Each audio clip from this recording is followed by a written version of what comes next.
Voilà, mes amis de WhatsApp, encore une fois.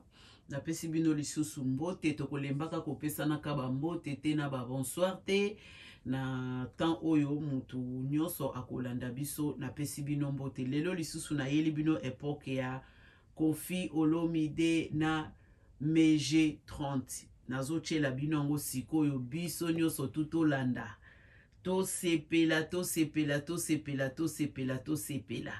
alors tozo continuer lisusu na ba émission na biso ya kitoko pe ya elengi oyo azui yango ache ba commentaire poto continuer kosala lisusu musala kitoko pe elengi na ba commentaire na ba ko like nde ekosala biso lisusu elengi to landa biso nyonso tu merci oyo epoke ya Koffi Olomide Tango maman naye azako benga ye. Mon père c'est moi. Maman m'appelle Antoine. Mais les gens m'appellent comme ils veulent. Je pense qu'ils m'appellent comme ils m'aiment. J'espère. Mon père on veut dire le boss, le leader, le guide. Donc voilà, ça me fait plaisir quand même, honnêtement. Parce que je pense que ça vient du cœur.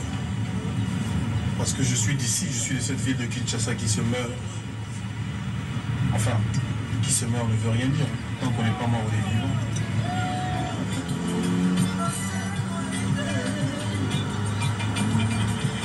Là, je suis dans la voiture, je suis en train d'aller à Massina, où je chante en plein air tout à l'heure.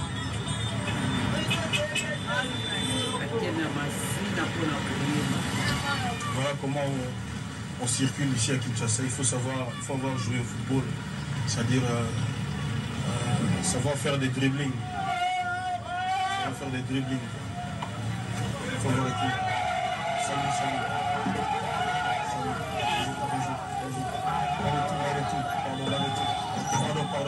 Pardon.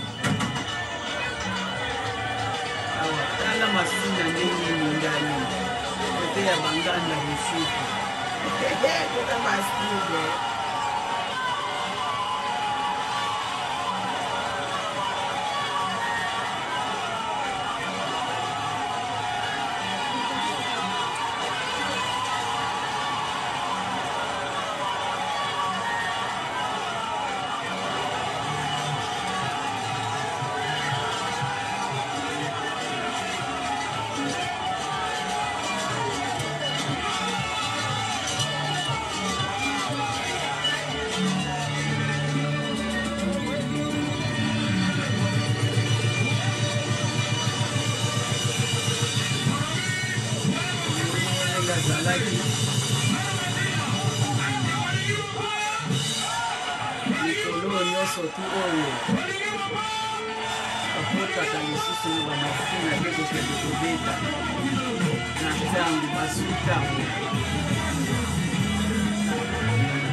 Voilà. Dans la ville de Kinshasa. Dans cette école, il y a un groupe musical qui répète et qui s'appelle Wassa.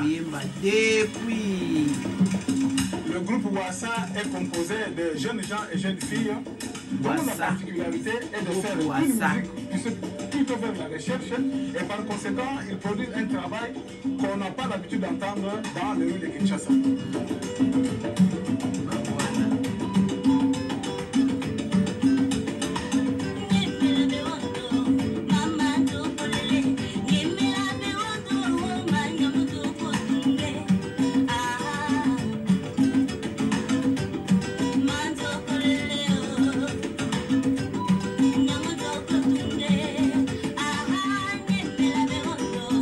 Mama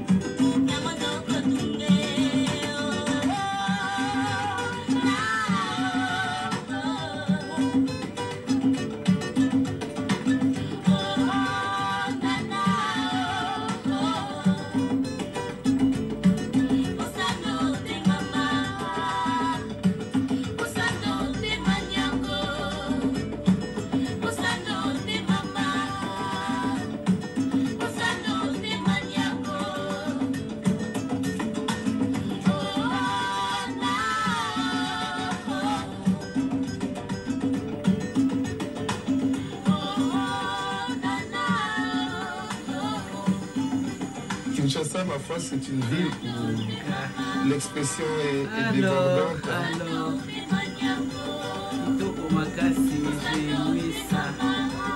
Merci.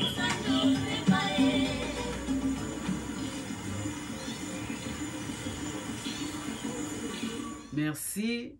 Oyo ezalaki nango ya ndambo 6 minutes na biso nakati. Merci beaucoup. Nzambe apambola bino, semaine eleka kitoko. Bye bye.